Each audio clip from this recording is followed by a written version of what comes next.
ಸ್ನೇಹಿತರೆ, ಇಸ್ರೋದಲ್ಲಿ ಭಾರತೀಯ ಬಾಹ್ಯಾಕಾಶ ಕ್ಷೇತ್ರದಲ್ಲಿ ದೊಡ್ಡ ಬಿರುಗಾಳಿನೇ ಎದ್ದಿದೆ. ಇಸ್ರೋದ ಟಾಪ್ ವಿಜ್ಞಾನಿಗಳು ಸಾಲು ಸಾಲಾಗಿ ರಾಜೀನಾಮೆ ಕೊಟ್ಟು ಎದ್ದು ಹೋಗ್ತಿದ್ದಾರೆ. ಯಾಕೆ? ಭಾರತೀಯರಿಗೆ ಇಸ್ರೋದಲ್ಲಿ ಕೆಲಸ ಮಾಡೋದು ಅಂದ್ರೆ ಅದೊಂಥರ ಎಮೋಷನ್ ಅಲ್ವಾ, ಕನಸಲ್ವಾ? ಮತ್ತೆ ಯಾಕೆ ನೂರಾರು ಜನ ಕಳೆದ ಕೆಲವೇ ದಿನಗಳಲ್ಲಿ ರಾಜೀನಾಮೆ ಕೊಟ್ಟು ಇಸ್ರೋದಿಂದ ಹೊರಗೆ ನಡೀತಾ ಇದ್ದಾರೆ? ಒಬ್ಬಿಬ್ಬರಲ್ಲ, 100ರಿಂದ 120ಕ್ಕೂ ಅಧಿಕ ವಿಜ್ಞಾನಿಗಳು ಕಳೆದ ಕೆಲವೇ ದಿನಗಳಲ್ಲಿ ಮತ್ತು ತಿಂಗಳಲ್ಲಿ ರಾಜೀನಾಮೆ ಕೊಟ್ಟಿದ್ದಾರೆ ದಿಢೀರಂತ. ಇದರಲ್ಲಿ ಇಸ್ರೋದ ಮಹತ್ವಾಕಾಂಕ್ಷೆಯ ಗಗನಯಾನ್, ಚಂದ್ರಯಾನ್ ಅಂತ ಪ್ರಮುಖ ಯೋಜನೆಗಳಲ್ಲಿ ಕೆಲಸ ಮಾಡ್ತಿದ್ದವರು ಕೂಡ ಇದ್ದಾರೆ. ಎಷ್ಟೋ ಮಟ್ಟಿಗೆ ಅಂತ ಹೇಳಿದ್ರೆ ಈ ಮಹಾ ವಲಸೆ ತಡೆಯೋಕೆ ಸರ್ಕಾರ ಹೊಸ ರೂಲ್ಸ್ ಅನ್ನೇ ಜಾರಿ ಮಾಡಬೇಕಾಗಿ ಬಂದಿದೆ. ಹಾಗಿದ್ರೆ ಇಸ್ರೋಗೆ ನಿಜಕ್ಕೂ ಏನಾಯ್ತು? ಯಾಕೆ ನೂರಾರು ಟಾಪ್ ವಿಜ್ಞಾನಿಗಳು ಒಟ್ಟೊಟ್ಟಿಗೆ ಬಿಟ್ಟು ಹೋಗ್ತಿದ್ದಾರೆ? ದಿಢೀರಂತ ಎಲ್ಲಿಗೆ ಹೋಗ್ತಿದ್ದಾರೆ?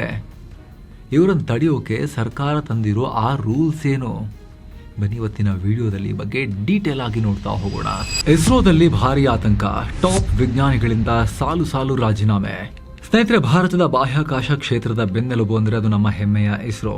ಇಲ್ಲಿ ಕೆಲಸ ಮಾಡೋ ಪ್ರತಿಯೊಬ್ಬ ವಿಜ್ಞಾನಿಯೂ ನಮ್ಮ ದೇಶದ ಆಸ್ತಿ, ನ್ಯಾಷನಲ್ ಆಸೆಟ್. ದೇಶದ ಭದ್ರತೆಯಿಂದ ಹಿಡಿದು ಆರ್ಥಿಕತೆವರೆಗೆ ಅವರ ಕೊಡುಗೆ ಅಪಾರ. ಆದರೆ ಇತ್ತೀಚಿನ ಬೆಳವಣಿಗೆ ನಮ್ಮನ್ನ ನಿಜಕ್ಕೂ ಬೆಚ್ಚಿ ಬೀಳಿಸುತ್ತೆ. ಕಳೆದ ಕೆಲವೇ ತಿಂಗಳಲ್ಲಿ ಬರೋಬ್ಬರಿ 100ರಿಂದ 120ಕ್ಕೂ ಅಧಿಕ ವಿಜ್ಞಾನಿಗಳು ಇಸ್ರೋಗೆ ಕೈ ಮುಗಿದು ಹೊರನಡೆದಿದ್ದಾರೆ. ಬೆಂಗಳೂರಿನ UR ರಾವ್ ಸ್ಯಾಟಲೈಟ್ ಸೆಂಟರ್ ಅಂದ್ರೆ URSC, ಇದು ಭಾರತದ ಸ್ಯಾಟಲೈಟ್ ಡಿಸೈನ್ ಮತ್ತು ಟೆಸ್ಟಿಂಗ್ ಕ್ಯಾಪಿಟಲ್. ನಾವು ಹಾರಿಸೋ ಪ್ರತಿಯೊಂದು ಉಪಗ್ರಹ ತಯಾರಾಗೋದು ಇಲ್ಲೇ. ಆದ್ರೆ ಈ ಒಂದು ಸೆಂಟರ್ ನಿಂದಲೇ 80 ವಿಜ್ಞಾನಿಗಳು ರಾಜೀನಾಮೆ ಕೊಟ್ಟಿದ್ದಾರೆ. ಅತ್ತ ತಿರುವನಂತಪುರಂನ ನಮ್ಮ rocket factory Vikram Sarabhai space centre ನಿಂದಲೂ ಕೂಡ 20 ಜನ ಕನಿಷ್ಠ ಹೊರಗೆ ಹೋಗಿದ್ದಾರೆ. ಇದು ಸಣ್ಣ ವಿಚಾರ ಅಲ್ಲ. ನಿಜ, ನಮ್ಮ ಇಸ್ರೋನಲ್ಲಿ 14,600ಕ್ಕೂ ಅಧಿಕ ಜನ ಕೆಲಸ ಮಾಡ್ತಿದ್ದಾರೆ. ಇದರಲ್ಲಿ ಪ್ರತಿ ವರ್ಷ 60 ವರ್ಷ ದಾಟಿದವರೆಲ್ಲ ರಿಟೈರ್ ಆಗೋದು ಕಾಮನ್. ಆದ್ರೆ 2012ರಿಂದ 2024 ನಡುವೆ 12 ವರ್ಷಗಳ ಅವಧಿಯಲ್ಲಿ 700 ಉದ್ಯೋಗಿಗಳು ರಿಸೈನ್ ಮಾಡಿದ್ರು. ಅಂದ್ರೆ ವರ್ಷಕ್ಕೆ 50ರಿಂದ 60 ಜನ. ಆದ್ರೀಗ 4-5 ತಿಂಗಳಲ್ಲೇ ಏಕಾಏಕಿ 100ರಿಂದ 120 ಜನ ವಿಜ್ಞಾನಿಗಳು ಬಿಟ್ಟು ಹೋಗಿರೋದು ಶಾಕಿಂಗ್ ಬೆಳವಣಿಗೆ. ಇದರಲ್ಲಿ ಹೆಚ್ಚಿನವರು ವಾಲಂಟರಿ ರಿಟೈರ್ಮೆಂಟ್ ತಗೊಂಡು ಅರ್ಧದಲ್ಲೇ ಜಾಬ್ ಬಿಟ್ಟು ಎಸ್ಕೇಪ್ ಆಗ್ತಿದ್ದಾರೆ. ಜೊತೆಗೆ ಸಾಮಾನ್ಯ ಸಣ್ಣ ಪುಟ್ಟ ಉದ್ಯೋಗಿಗಳು ಅಂತೂ ಇವರಲ್ಲ, ಇಸ್ರೋದ ಮುಖ್ಯ ಬ್ರೈನ್ಗಳು, ಮೇನ್ ಬ್ರೈನ್ಸ್. ಒಂದೆರಡು ಎಕ್ಸಾಂಪಲ್ ನೋಡಿ. ಚಂದ್ರಯಾನ್ 3 ಲ್ಯಾಂಡಿಂಗ್ ಟೈಮ್ ನಲ್ಲಿ ನಾವೆಲ್ಲ ಟೆನ್ಷನ್ ಇಂದ ಕೂತಿದ್ವಲ್ಲ, ಆ ಲ್ಯಾಂಡಿಂಗ್ ಸಕ್ಸಸ್ ಆಗೋಕೆ ಒಬ್ಬರ ಕೊಡುಗೆ ತುಂಬಾ ಇತ್ತು. ಅವರೇ ಆದಿತ್ಯ ರಲ್ಲಪಲ್ಲಿ. ಇವರು ಚಂದ್ರಯಾನ್ 3ನ ಸಿಮ್ಯುಲೇಷನ್ ಪ್ರಾಜೆಕ್ಟ್ ಮ್ಯಾನೇಜರ್ ಆಗಿದ್ರು. ಸಿಮ್ಯುಲೇಷನ್ ಅಂದ್ರೆ ರಾಕೆಟ್ ಹಾರೋಕೋ ಮುಂಚೆ ಕಂಪ್ಯೂಟರ್ ನಲ್ಲಿ ವರ್ಚುವಲ್ ಆಗಿ ಲಕ್ಷಾಂತರ ಬಾರಿ ಟೆಸ್ಟ್ ಮಾಡೋದು.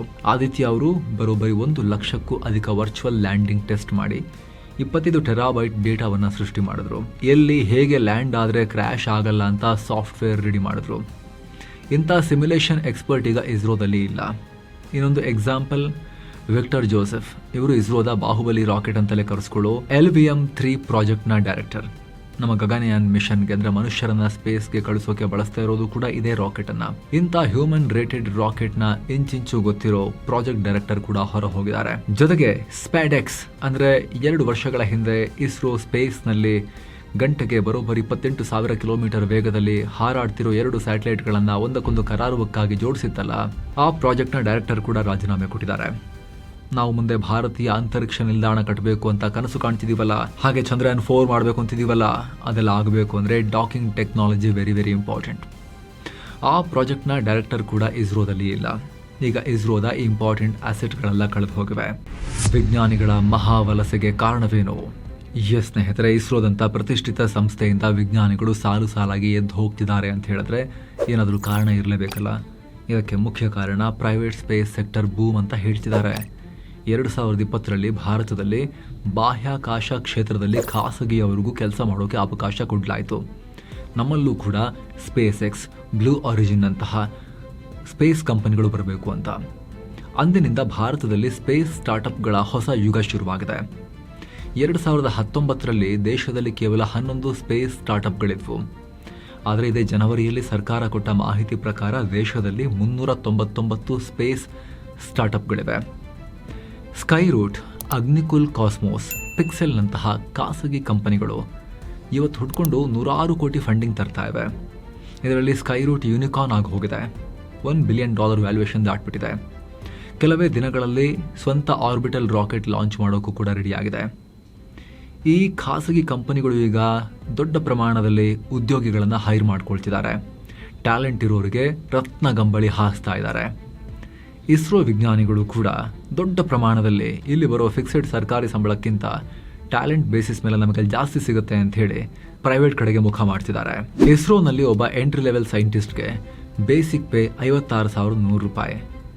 ಎಲ್ಲ ಅಲೋವೆನ್ಸ್ ಸೇರಿ ಕೈಗೆ 85,000ದಿಂದ 1,10,000 ಸಿಗ್ಬೋದು. ಅದೇ ಸ್ವಲ್ಪ ಸೀನಿಯರ್ 10 ರಿಂದ 15 ವರ್ಷ ಎಕ್ಸ್ಪೀರಿಯನ್ಸ್ ಇದ್ರೆ ತಿಂಗಳಿಗೆ ಹೆಚ್ಚಂದ್ರೆ 2 ರಿಂದ 2.5 ಲಕ್ಷ ರೂಪಾಯಿ ಸಿಗ್ಬೋದು. ಅಂದ್ರೆ ವರ್ಷಕ್ಕೆ ಸುಮಾರು 25 ರಿಂದ 30 ಲಕ್ಷ ಪ್ಯಾಕೇಜ್. ಆದ್ರೆ ಅದೇ ಪ್ರೈವೇಟ್ ಸ್ಪೇಸ್ ಸ್ಟಾರ್ಟ್ಅಪ್ಗಳು ಇದೇ ಮಟ್ಟದ ಅನುಭವ ಇರೋ ಸೀನಿಯರ್ ಎಕ್ಸ್ಪರ್ಟ್ಗಳಿಗೆ ವರ್ಷಕ್ಕೆ 50 ಲಕ್ಷದಿಂದ 1 ಕೋಟಿ ರೂಪಾಯಿವರೆಗೂ ಪ್ಯಾಕೇಜ್ ಆಫರ್ ಮಾಡ್ತಿದ್ದಾವೆ. ಅದರಲ್ಲೂ ಇಸ್ರೋನಲ್ಲಿ ಕೆಲಸ ಮಾಡ್ತಿರೋರು ಅಂತ ಹೇಳಿದ್ರೆ ಅವ್ರಿಗೆ ಆಲ್ರೆಡಿ ಅನುಭವ ಇರುತ್ತೆ, ಫಸ್ಟ್ ಹ್ಯಾಂಡ್ ನಾಲೆಜ್ ಇರುತ್ತೆ. ಅದರಲ್ಲಿ ತುಂಬ ಜನರ ಟ್ಯಾಲೆಂಟ್ ಆಲ್ರೆಡಿ ಪ್ರೂವನ್ ಇದೆ. ಇವರಿಗೆ ಪ್ರೈವೇಟ್ ಸೆಕ್ಟರ್ನಲ್ಲಿ ಭಾರಿ ಬೇಡಿಕೆ ಇದೆ. ಬರೀ ಸಂಬಳ ಮಾತ್ರ ಅಲ್ಲ, ಕೆಲ ಕಂಪನಿಗಳು ಶೇರ್ ಅಂದರೆ ಇಸಾಪ್ಸ್ ಕೂಡ ಕೊಡ್ತಾ ಇದ್ದಾರೆ, ಪರ್ಫಾರ್ಮೆನ್ಸ್ ಬೋನಸ್ ಕೊಡ್ತಿದ್ದಾರೆ. ಲೇಟೆಸ್ಟ್ ಟೆಕ್ನಾಲಜಿ ಮೇಲೆ ಕೆಲಸ ಮಾಡೋಕ್ಕೆ ಫ್ರೀಡಮ್ ಇರುತ್ತೆ, ದುಡ್ಡು ಬೇರೆ ಹಾಕ್ತಾರೆ ಫ್ರೀಯಾಗಿ, ಬೇಗ ಡಿಸಿಷನ್ ಆಗುತ್ತೆ. ಒಬ್ಬ ಇಂಜಿನಿಯರ್ ಯಂಗ್ ಆಗಿ ಸೇರಿದಾಗ ಶುರುವಾಗಿರೋ ಪ್ರಾಜೆಕ್ಟ್ ರಿಟೈರ್ ಆಗಬೇಕಾದ್ರೆ ಕಂಪ್ಲೀಟ್ ಆಗುತ್ತಲ್ಲ ಗೌರ್ಮೆಂಟಲ್ಲಿ, ಇಲ್ಲಿ ಹಾಗಲ್ಲ, ಫಾಸ್ಟಾಗಿ ಕೆಲಸ ನಡೆಯುತ್ತೆ. ಹಾಗೆ ಗ್ಲೋಬಲ್ ಲೆವೆಲ್ನಲ್ಲಿ ಎಕ್ಸ್ಪೋಜರ್ ಸಿಗುತ್ತೆ. ಹೀಗಾಗಿ ವಿಜ್ಞಾನಿಗಳು ಪ್ರೈವೇಟ್ ಸೆಕ್ಟರ್ ಕಡೆಗೆ ನುಗ್ತಾ ಇದ್ದಾರೆ. ಖುದ್ದು ಇಸ್ರೋದ ಮಾಜಿ ಅಧ್ಯಕ್ಷರಾದ ಎಸ್ ಸೋಮನಾಥ್ ಅವರೇ ಇತ್ತೀಚೆಗೆ ಅಗ್ನಿಕುಲ್ ಕಾಸ್ಮೋಸ್ ಸ್ಟಾರ್ಟ್ಅಪ್ಗೆ ಬೋರ್ಡ್ ಅಬ್ಸರ್ವರ್ ಆಗಿ ಸೇರ್ಕೊಂಡಿದ್ದಾರೆ. ಇಸ್ರೋದಲ್ಲಿ ಬಾಸ್ ಆಗಿದ್ದವರೇ ಖಾಸಗಿ ಕಂಪನಿ ಕಡೆಗೆ ಮುಖ ಮಾಡ್ತಿದ್ದಾರೆ ಅಂದ್ರೆ ಅವಾಗ ಉಳಿದವ್ರಿಗೂ ಕೂಡ ಅಲ್ಲಿ ಮೋಟಿವೇಶನ್ ಸಿಗುತ್ತಲ್ವ. ಅವಕಾಶ ಸಿಕ್ಕಾಗ ಅವ್ರು ಯಾಕೆ ಬಿಡ್ತಾರೆ, ಇರೋದೊಂದು ಲೈಫ್ ಅಂತ ಹೇಳಿ ಹೋಗ್ತಿದ್ದಾರೆ. ಹಿಂಗಾದ್ರೆ ಇಸ್ರೋ ಕತೆ ಏನು, ಗಗನಯಾನ್ ಏನು, ಭವಿಷ್ಯದ ನಮ್ಮ ಸ್ಪೇಸ್ ಸರ್ಕಾರಿ ಪ್ರಾಜೆಕ್ಟ್ಗಳ ಕತೆ ಏನಾಗುತ್ತೆ ಅದನ್ನು ನೋಡೋಕ್ಕೂ ಮುನ್ನ ಸ್ನೇಹಿತರೆ, ಸೆವೆನ್ ಸೈಲೆಂಟ್ಸ್ನವರ ಈ ಪ್ರವಾಸ ನೋಡಿ ಮಧುರೈ, ಕನ್ಯಾಕುಮಾರಿ, ತಿರುವನಂತಪುರ ಅನಂತ ಪದ್ಮನಾಭ ಸ್ವಾಮಿ, ರಾಮೇಶ್ವರಂ ಸೇರಿ ತಮಿಳುನಾಡು, ಕೇರಳದ ಎಲ್ಲ ಅದ್ಭುತ ಜಾಗಗಳಿಗೆ ಪ್ರವಾಸ ಇದೆ. ಎಲ್ಲವನ್ನ ಒಳಗೊಂಡಿರೋ ಪ್ಯಾಕೇಜ್, ಎಕ್ಸ್ಟ್ರಾ ಏನು ಖರ್ಚಿರೋದಿಲ್ಲ. ಸೇಫ್ ಆಗಿ ಕನ್ನಡ ಟೂರ್ ಮ್ಯಾನೇಜರ್ ಕರ್ಕೊಂಡು ಹೋಗಿ ಗ್ರೂಪ್ನಲ್ಲಿ ವಾಪಸ್ ಕರ್ಕೊಂಬಂದು ತಲುಪಿಸ್ತಾರೆ. ಆಸಕ್ತರು ಕಾಲ್ ಮಾಡಿ ಬುಕ್ ಮಾಡಿಕೊಂಡು ಹೋಗಿ ಬರ್ಬೋದು. ಗಗನಯಾನ್ ಸೇರಿ ಭವಿಷ್ಯದ ಪ್ರಾಜೆಕ್ಟ್ಗಳಿಗೆ ಗ್ರಹಣ. ಇಸ್ರೋ ಮುಂದೆ ದೊಡ್ಡ ಸ್ಪೇಸ್ ಮಿಷನ್ಗಳನ್ನು ಪ್ಲಾನ್ ಮಾಡಿಕೊಂಡಿದೆ. ಮುಂದಿನ ವರ್ಷ 2027ಕ್ಕೆ ಮನುಷ್ಯರನ್ನ ಸ್ಪೇಸ್ಗೆ ಕಳಿಸೋ ಗಗನಯಾನ್ ಮಿಷನ್ ಲಾಂಚ್ ಆಗ್ತಾ ಇದೆ. ಇದಕ್ಕಾಗಿ ಇಸ್ರೋ ಸೀರೀಸ್ ಆಫ್ ಟೆಸ್ಟ್ಗಳನ್ನು ವೇಗವಾಗಿ ಮಾಡ್ತಿದೆ. ಹಾಗೆ 2028ಕ್ಕೆ ಚಂದ್ರಯಾನ್ 4 ಮಿಷನ್ ಕೂಡ ಸ್ಕೆಡ್ಯೂಲ್ ಆಗಿದೆ. ಇದರಲ್ಲಿ ಇಸ್ರೋ ಚಂದ್ರನ ಮೇಲಿಂದ ಮಣ್ಣಿನ ಸ್ಯಾಂಪಲ್ ಕಲೆಕ್ಟ್ ಮಾಡಿ ತರಬೇಕು ಅಂತ ಪ್ಲಾನ್ ಹಾಕೊಂಡಿದೆ. ಹಾಗೆ 2028ಕ್ಕೆ ಶುಕ್ರ ಗ್ರಹ ಅಧ್ಯಯನಕ್ಕೆ ಶುಕ್ರಯಾನ್ 1 ಕೂಡ ಲಾಂಚ್ ಆಗಬೇಕು. ಹೀಗೆ ಸಾಲು ಹೈ ಪ್ರೊಫೈಲ್ ಮಿಷನ್ಸ್ ಇವೆ. ಇಂಥ ಟೈಮ್ನಲ್ಲಿ rocket designers, simulation experts, docking experts ಎಲ್ಲ ಏಕಾಏಕಿ ಕೆಲಸ ಬಿಟ್ಟು ಹೋದರೆ ಆ ಜಾಗಕ್ಕೆ ಅಷ್ಟೇ ಟ್ಯಾಲೆಂಟ್ ಇರೋ, ಎಕ್ಸ್ಪೀರಿಯನ್ಸ್ ಇರೋರನ್ನ ಕರ್ಕೊಂಬರೋದು ಎಲ್ಲಿಂದ? ಅದರಲ್ಲೂ ಕೂಡ ಸ್ಪೇಸ್ ಸೆಕ್ಟರ್ ಇದು. 2 ದಿನ ಟ್ರೈನಿಂಗ್ ಕೊಟ್ಟು ಕ್ರ್ಯಾಶ್ ಕೋರ್ಸ್ ಮಾಡಿ ಕೂರ್ಸೋಕ್ಕಾಗಲ್ಲ. ಎಕ್ಸ್ಪೀರಿಯನ್ಸ್ ತುಂಬ ವ್ಯಾಲ್ಯೂಬಲ್ ಇಲ್ಲಿ. ವರ್ಷಗಳೇ ಬೇಕಾಗುತ್ತೆ ರಿಪ್ಲೇಸ್ಮೆಂಟ್ ರೆಡಿ ಮಾಡೋಕ್ಕೆ. ನೀವು ನಂಬಿ ನಾರಾಯಣ್ ಅವ್ರ ಬಗ್ಗೆ ಕೇಳಿರ್ಬೋದು, ಇಸ್ರೋ ಮಾಜಿ ಸೈಂಟಿಸ್ಟ್. ಇವರು ಕ್ರಯೋಜೆನಿಕ್ ಟೆಕ್ನಾಲಜಿ ವಿಚಾರದಲ್ಲಿ ಜೀನಿಯಸ್ ಆಗಿದ್ರು. ಆದರೆ ಇವ್ರ ಮೇಲೆ ಬಂದ ಒಂದೇ ಒಂದು ಸುಳ್ಳು ಸ್ಪೈ ಆರೋಪದಿಂದ ಇಸ್ರೋ ಇವ್ರನ್ನ ಕಳ್ಕೊಳ್ತು.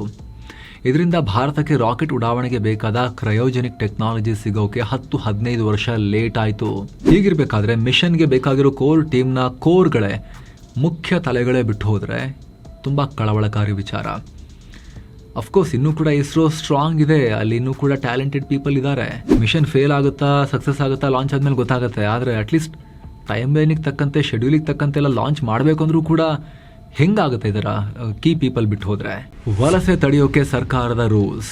ಪರಿಸ್ಥಿತಿ ಕೈ ಮೀರ್ತಾ ಇದೆ, ಟಾಪ್ ಬ್ರೈನ್ಸ್ ಎಲ್ಲ ಜಾಗ ಖಾಲಿ ಮಾಡ್ತಿದ್ದಾರೆ ಅಂತ ಅರಿವ ತಕ್ಷಣ ಕೇಂದ್ರ ಸರ್ಕಾರ ಅಲರ್ಟ್ ಆಗಿದೆ. ವಿಜ್ಞಾನಿಗಳನ್ನ ಹಿಡಿದಿಟ್ಟುಕೊಳ್ಳೋಕೆ ಬಾಹ್ಯಾಕಾಶ ಇಲಾಖೆ ಡಿಪಾರ್ಟ್ಮೆಂಟ್ ಆಫ್ ಸ್ಪೇಸ್ ಜುಲೈ 14ನೇ ತಾರೀಕು ಒಂದು ಇಂಟರ್ನಲ್ ಮೆಮೊರಾಂಡಮ್ ಅನ್ನು ಹೊರಡಿಸಿದೆ.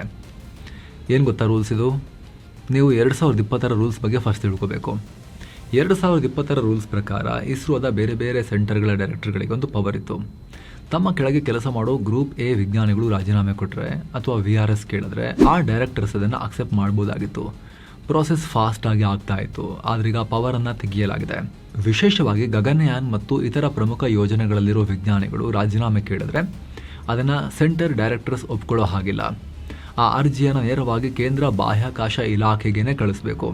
ಕೇಂದ್ರ ಸರ್ಕಾರದ ಲೆವೆಲ್ನಲ್ಲಿ ಅದನ್ನು ರಿವ್ಯೂ ಮಾಡ್ತಾರೆ. ಪ್ರಮುಖ ಪ್ರಾಜೆಕ್ಟ್ಗಳು ಮುಗಿಯೋವರೆಗೆ ಆ ರಾಜೀನಾಮೆಗಳನ್ನು ಈಸಿಯಾಗಿ ಒಪ್ಕೋಬಾರ್ದು ಅಂತ ಕಟ್ಟುನಿಟ್ಟಾಗಿ ಸೂಚಿಸಲಾಗಿದೆ. ಇದರ ಬಗ್ಗೆ ಇಸ್ರೋ ಅಧ್ಯಕ್ಷರಾದ ವಿ ನಾರಾಯಣನ್ ತುಂಬ ಡಿಪ್ಲೊಮ್ಯಾಟಿಕ್ ಆಗಿ ಪ್ರತಿಕ್ರಿಯೆ ಕೊಟ್ಟಿದ್ದಾರೆ. ಹೌದು, ತುಂಬ ಜನ ಹೋಗ್ತಿದ್ದಾರೆ, ಇದು ಹೊಸತೇನಲ್ಲ, ಎಲ್ಲ ಕಡೆ ಆಗೋದೇ ಬಿಡಿ, ಅದನ್ನು ಫೇಸ್ ಮಾಡ್ತೀವಿ, ನಾವು ರೆಡಿ ಇದ್ದೀವಿ. ನಮ್ಮ ಪ್ರಾಜೆಕ್ಟ್ಸಿಗೆ ಪೆಟ್ಟಾಗಬಾರ್ದು, ಡ್ಯಾಮೇಜ್ ಕಂಟ್ರೋಲ್ ಮಾಡಬೇಕು ಅನ್ನೋ ಕಾರಣಕ್ಕೋಸ್ಕರ ರೂಲ್ಸ್ ತಂದಿದ್ದೀವಿ ಅಷ್ಟೇ ಅಂತ ಅವರು ಆ್ಯಕ್ಚುಲಿ ಈ ಸುದ್ದಿ ವಿಚಾರದಲ್ಲಿ ಡ್ಯಾಮೇಜ್ ಕಂಟ್ರೋಲ್ ಮಾಡ್ತಿದ್ದಾರೆ.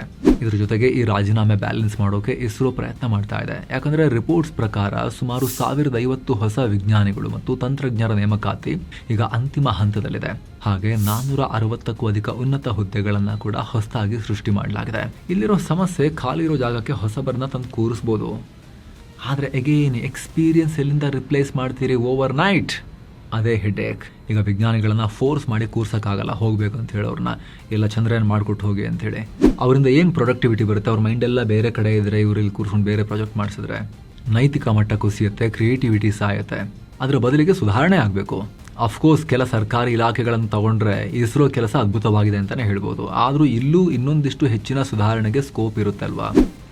ಫಸ್ಟ್ ಆಗಬೇಕಾಗಿರೋದು ಆಡಳಿತಶಾಹಿ ಕಡಿತ. ಸರ್ಕಾರಿ ಇಲಾಖೆಗಳಲ್ಲಿರೋ ಅತಿ ದೊಡ್ಡ ರೋಗ ಅಂದರೆ ಫೈಲ್ಗಳ ವಿಳಂಬ. ಸ್ಪೇಸ್ ಆದ್ರೇನಂತೆ, ಸರ್ಕಾರಿ ಸ್ಪೇಸ್ ಕಂಪ್ನಿ ಅನ್ನೋ ಮೈಂಡ್ ಸೆಟ್ಟಲ್ಲೇ ಅಲ್ಲಿ ಟ್ಯಾಲೆಂಟ್ ಇರೋ ಅದರ ಸಿಬ್ಬಂದಿ ಕೆಲಸ ಮಾಡೋಕೆ ಉತ್ಸಾಹ ತೋರಿಸಿದ್ರು ಆ ಸಿಸ್ಟಮ್ ಅವ್ರನ್ನ ಫಾಸ್ಟಾಗಿ ಕೆಲಸ ಮಾಡೋಕ್ಕೆ ಬಿಡಲ್ಲ.